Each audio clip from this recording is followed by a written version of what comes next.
हिंदू धर्म में देवी देवता है और मूर्तियाँ उनकी बनाई जाती हैं। भगवान विष्णु के 4 हाथ हैं, ब्रह्मा जी के पास 4 सिर है और शिव जी के पास 3 आँख है, त्रिनेत्र। रावण का 10 सिर था, माता दुर्गा के 10 भुजाएं हैं। ऐसा किसी को तो देखे नहीं कि 4 मुंह वाला कोई आदमी हो, इसलिए हास्यास्पद होता था। बहुत से लोग मजाक भी उड़ाते हैं, दूसरे धर्म वाले लोग, कि यहाँ पे 4 मुंह वाला एक आदमी है जिसका नाम ब्रह्मा है। 4 मुंह वाला आदमी कोई देखा नहीं, बकवास। 4 हाथ है एक आदमी का, मैंने जहाँ सबका एक हाथ होता है उसी में एक हाथ और लगा हुआ। और शिव जी का त्रिनेत्र है, 3 आँख है। क्यों है भाई? 2 आँख खराब हो जाएगा बाई चांस तो तीसरा से काम चलाएंगे, ऐसा तो नहीं है। ये तो मजाक हो गया। लेकिन ये सीरियसली बनाया हुआ है, तो क्यों बनाया हुआ है कभी हम सोचते नहीं। रावण का 10 सिर था, कहाँ जुड़ा हुआ था भाई? एक के साथ एक सटा हुआ था और सब सिर काम कर रहा था। सब मुंह से बोलता भी था, सब आँख से देखता भी था। तो सब आँख से देखता रहा होगा तो उसको कितना दिखाई देता रहा होगा? बहुत ज़्यादा दिखाई देगा। और 10 ठो नाक रहा होगा तो कितना एक ही बार में सांस लेगा। और खर्राटा जब लेता होगा तब तो ये सब क्या है? हम बिना सोचे समझे हम किए जा रहे हैं, पूजा किए जा रहे हैं, मानते जा रहे हैं, रटते जा रहे हैं, बोलते जा रहे हैं, मगर इसका मतलब क्या है? तो 4 सिर वाले ब्रह्मा जी को पहले समझ लीजिए। 4 सिर 4 दिशा में है, आगे पीछे बगल दोनों। इसका मतलब है कि कोई निर्माण का काम जब आप करें तो आप चारों दिशाओं में सोचेंगे तब होगा। ये काम हमको करना है, कितना बजट होगा, क्या क्या बुद्धि लगाना होगा। हम तार टूटा है जोड़ने चले गए और पकड़ के दोनों तार जोड़ दिए, तब तक करंट मारा, हम उल्टे हो गए, उलट गए। वो तार जोड़ना है तो पहले लाइन काटना है और दस्ताना पहन के जोड़ना है, सिवाय लकड़ी पर खड़े होना है या प्लास्टिक का चप्पल पहन के। तो चारों तरफ सोचने को ही 4 माथा कहा गया है, तभी निर्माण हो पाता है, नहीं तो निर्माण असफल हो जाता है। 3 नेत्र वाले शिव जी संसार की रक्षा करते हैं।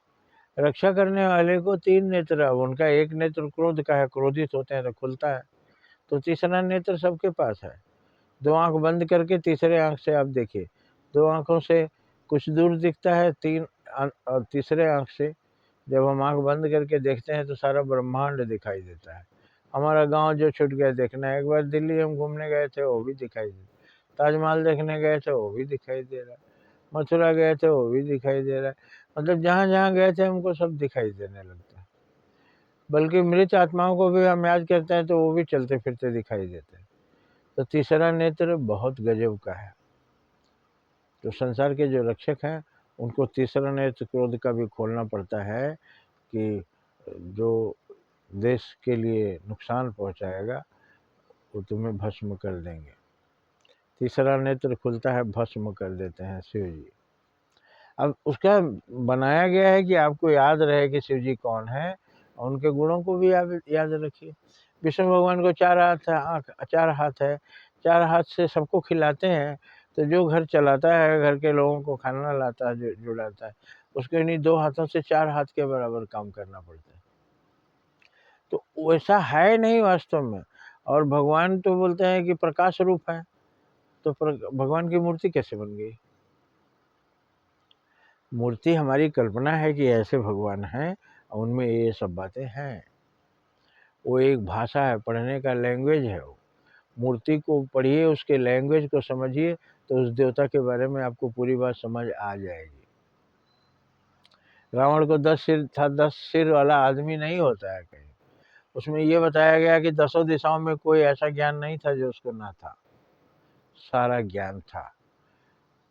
10 दिशाएं कौन है आप बता सकते हैं? बताइए। पूर्व पश्चिम उत्तर दक्षिण 4, चारों कोना 8, एक ऊपर एक नीचे 10। तो माँ दुर्गा को 10 हाथ वाला बनाया गया। 10 हाथ वाला बताने का मतलब सब लोग मिलजुल कर आइए, तब आपदाओं का नाश होगा, तब राक्षस का अंत होगा, तब बुराई का अंत होगा। एक आदमी लड़ेगा तो हार जाएगा।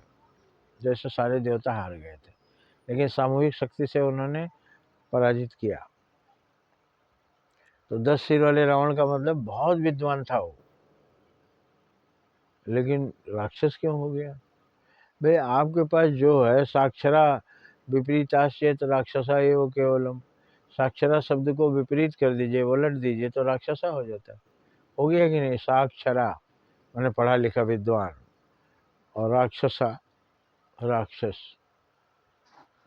तो पढ़ा लिखा आदमी अगर उल्टा आचरण करे तो क्या हो जाता है? राक्षस। जैसे मान लीजिए वो अधिक पढ़ा है तो अधिक बुद्धि से लगा लगा के लोगों को परेशान कर रहा है, तो राक्षस हो गया। बजरंग बली को बहुत बल था और राम की सेवा में लगे थे तो देवता हुए, पूजे जाते हैं। और राक्षसों को बहुत बल था तो लोगों को परेशान करते थे, तो राक्षस कहलाते हैं। तो बल का दो उपयोग है, एक सदुपयोग और एक दुरुपयोग। दुरुपयोगात दुष्परिणामः और सदुपयोगात सत्परिणामः च जायते। किसी भी चीज का सदुपयोग करेंगे, सही जगह पर उपयोग करेंगे, अच्छे ढंग से उपयोग करेंगे तो उसका सही परिणाम सामने आएगा। दाल में अगर नमक हिसाब से डालेंगे तो स्वाद आएगा, ज़्यादा डाल देंगे या कम डाल देंगे बेस्वाद हो जाएगा।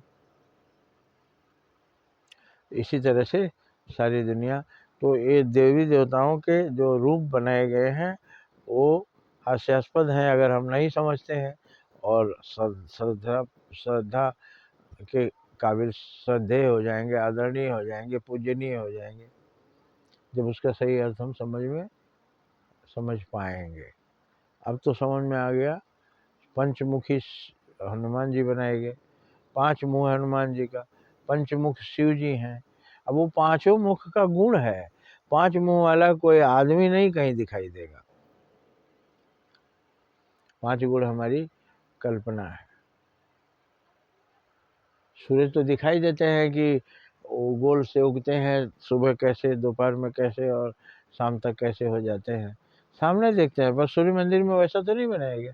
सूर्य मंदिर में एक आदमी खड़ा है, लेकिन वो मूर्ति कला है, मूर्ति कला की एक भाषा है। अब पहचानते हैं कि सूर्य देवता प्रकाश के देवता हैं, इसलिए उनके सिर के ऊपर चारों तरफ प्रकाश दिखा दिया गया सूर्य मंदिर में। सूर्य सोने की तरह चमकता है तो सोने की तरह पीला बनाया गया। 7 घोड़ों के रथ पर चलते हैं, मतलब सूरज चलते हैं बताया मूर्तिकार ने, और 7 घोड़े के उनका जो किरण है वही घोड़ा है। तो किरण को जो प्रिज्म से गुजारते हैं तो 7 रंग दिखाई देता है, इसीलिए 7 घोड़े हैं। तो मंदिर में घोड़े पर आदमी सवार है, वो दिखाते हैं रथ पर सवार है, तो वैसा सूरज कहाँ है, वहाँ रथ कहाँ दिखाई देता है? उसका मीनिंग समझेंगे तभी हमारी समझ में आएगा। माँ काली जो एक सुंदर स्त्री माँ है, माँ का रूप कितना अच्छा होता है, लेकिन माँ जीभ निकाले हैं, हाथ में तलवार लिए हैं, कटार लिए हैं, एक हाथ में खप्पर है, एक हाथ में कटा हुआ सिर लिए हुए, खून टपक रहा है, माँ खून पीती है, हाथ में कटार है। तो ये सब क्या है? वही नारी जो ममता की मूर्ति है, वही नारी जो करुणामयी है, वही नारी जब देश पर, इज्जत पर, देश की आन पर आती है तो वो रानी, वो माँ चंडी बन जाती है।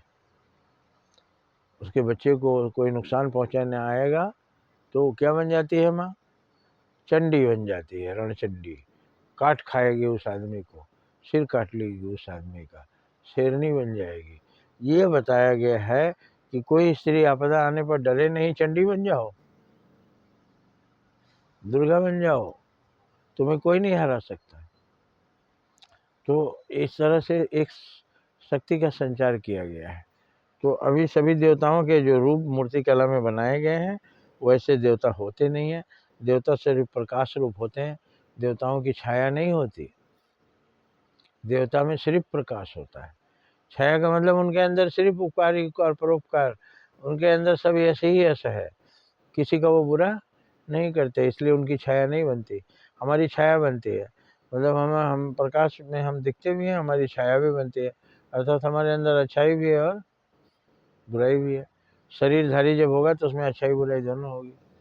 और जो मूर्ति बन जाती है, देवता हो जाते हैं, उनमें केवल अच्छाई हमको दिखाई देती है। तो इस तरह से आप ब्रह्मा विष्णु और 4 मुँह वाले ब्रह्मा जी को, 4 हाथ वाले विष्णु भगवान को, 3 नेत्र वाले शिव जी को, 10 भुजाओं वाली माँ दुर्गा को, 10 दिशाओं से लोग आइए और राक्षस का मुकाबला कीजिए। राक्षस कोई समस्या भी हो सकती है, राक्षस कोई आदमी भी हो सकता है। 10 दिशाओं हमने बता दिया। चारों दिशाएं, चारों कोना 8 और एक ऊपर एक नीचे 10 दिशा होती है। आशा है आप देवताओं की इस भाषा को और जो हमारे मूर्तिकारों की इस भाषा को समझ गए होंगे कि एक स्त्री को 10 हाथ क्यों है, एक देवता को 4 मुंह क्यों है, एक देवता विष्णु भगवान उनका 4 हाथ क्यों है। जय हिंद, जय भारत।